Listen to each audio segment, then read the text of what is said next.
नमस्कार, मैं त्रिभुवन शर्मा और आप देख रहे हैं एटी समाचार। तो चलिए शुरुआत करते हैं इस वक्त की प्रमुख खबर से। पूर्व केंद्रीय मंत्री और समाजवादी पार्टी के कद्दावर नेता सलीम इकबाल शेरवानी ने आज प्रेस को संबोधित किया। पत्रकारों से बात करने के दौरान सलीम शेरवानी ने जम्मू कश्मीर के पहलगाम में हुए आतंकी घटना का जिक्र किया और कहा कि वहां पर जो आतंकी घटना घटी है, इसकी जितनी भी निंदा की जाए वह कम है। वहीं पूर्व केंद्रीय मंत्री सलीम इकबाल शेरवानी ने कहा कि इस दुखद घटना को लेकर कोई भी पार्टियां राजनीति न करें। राजनीति करने के लिए बहुत सारे मुद्दे हैं, लेकिन जहां देश की एकता और अखंडता की बात आए वहां पर एकजुट होकर विरोधियों का सामना करना चाहिए। मीडिया से बातचीत के दौरान उन्होंने कहा कि जम्मू कश्मीर के पहलगाम में घटित घटना के पीछे सुरक्षा में भी चूक हुई है। यह आतंकी कहां से घुसे और इतनी बड़ी घटना को अंजाम दे डाली।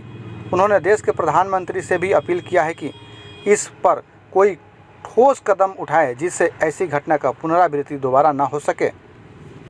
ऐसा है, ये जो आतंकवादी हमला हुआ है ये बहुत ही ज़्यादा दर्दनाक, और इन लोगों ने सिर्फ हिंदुओं की जान नहीं ली है, मगर इनका जो मंशा है कि हिंदू और मुसलमानों में एक नफरत पैदा करें, उसकी कोशिश की गई। मगर मुझे खुशी इस बात की है कि पूरा मुल्क इस वक्त एक आवाज़ में है। हर जगह इनके खिलाफ नारे लगे हैं, हर जगह इनके खिलाफ प्रोटेस्ट किए गए हैं, और मेरी तो प्रधानमंत्री से और सरकार से ये रिक्वेस्ट है कि सख्त से सख्त कार्रवाई इन लोगों के खिलाफ करनी चाहिए, और हम सब उनके साथ हैं इसमें।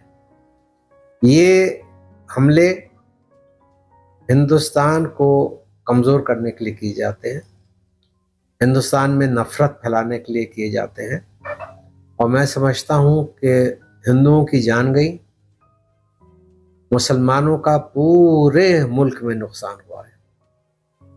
एक शक की नज़र से लोग देखने लगते हैं, एक उनके दिल में एक आवाज़ आ जाती है कि ये जो आतंकवादी हैं ये मुसलमान हैं, इन्होंने चुन चुन के हिंदू जाने ली।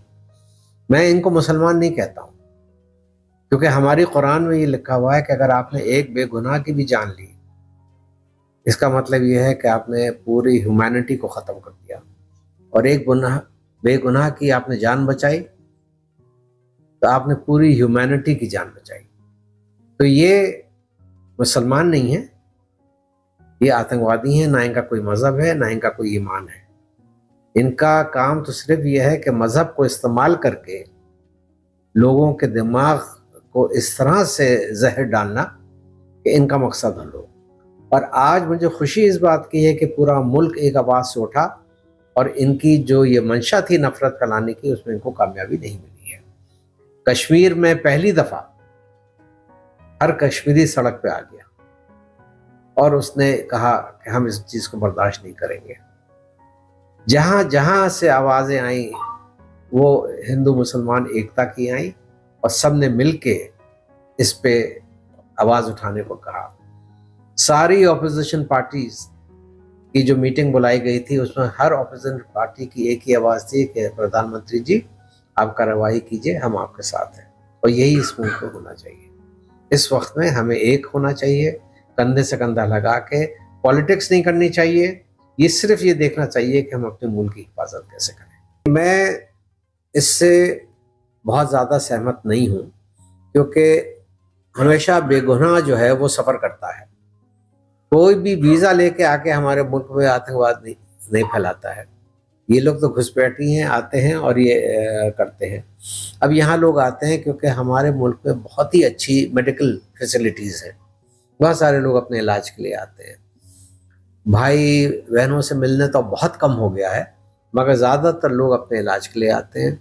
घूमने वाले भी अब बहुत कम हो गए हैं, वो भी नहीं आते हैं। मेरी नज़रों में वीज़ा आप बंद कर दीजिए, मगर जो इलाज के लिए आना चाहते हैं, जो बीमार हैं, जो हमारे मुल्क में एक बहुत बड़ा मेडिकल फैसिलिटी है, वो हमें अलाउ करनी चाहिए। वो पारिवारिक ताल्लुकात तो वैसे ही ख़त्म हो गए भाई। अब मेरा भी परिवार के काफ़ी सदस्य पाकिस्तान में है, मगर मेरा दिल ही नहीं करता वहाँ जाने को।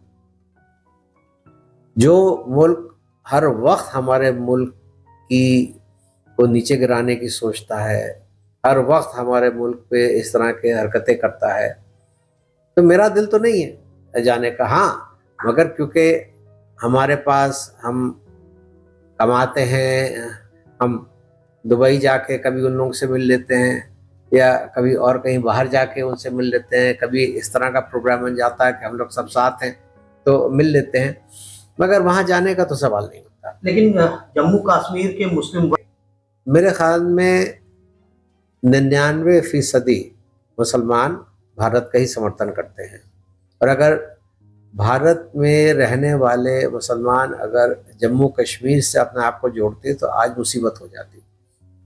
कोई भी मुसलमान ये फिक्र नहीं करता है वहाँ क्या हो रहा है, वो बिल्कुल अलग है। मगर पहली दफ़ा जम्मू और कश्मीर के मुसलमानों ने एक एकता दिखाई है और इस आतंकवाद के खिलाफ सड़कों पर उतरे हैं, तो मैं समझता हूँ ये एक अच्छी शुरुआत है और हमें इसमें उनको आगे बढ़ाना चाहिए।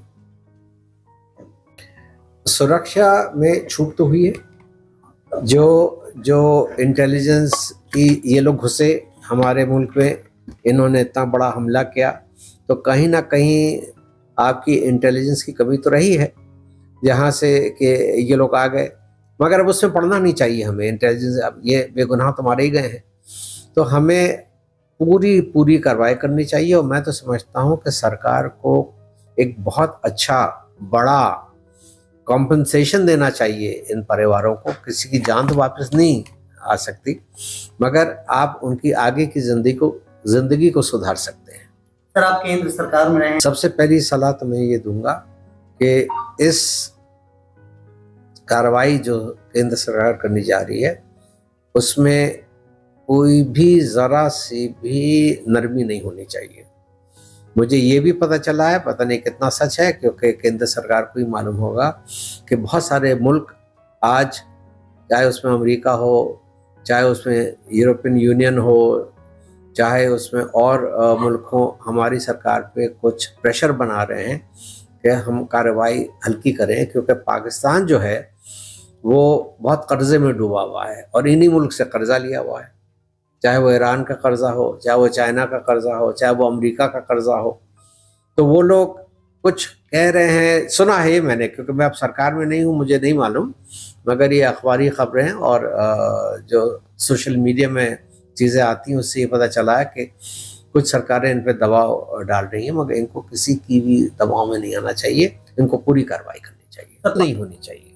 देखिए, राजनीति के लिए बहुत सारे मामले होते हैं, आप उन पे कर सकते हैं, महंगाई पे कीजिए, बेरोजगारी पे कीजिए, आज अगर कानून व्यवस्था खराब है उस पर कीजिए, मगर जहाँ बेगुनाह लोगों की जान गई है, जहाँ बेगुनाह लोगों को बिला वजह मारा गया, उनके ना बेचारों की कोई गलती, छुट्टी मनाने गए थे, खुशियों के मनाने गए थे और उनकी जान ले ली गई, इसमें राजनीति नहीं हो सकती। और अगर कोई करता है तो मैं उसके साथ खिलाफ हूँ।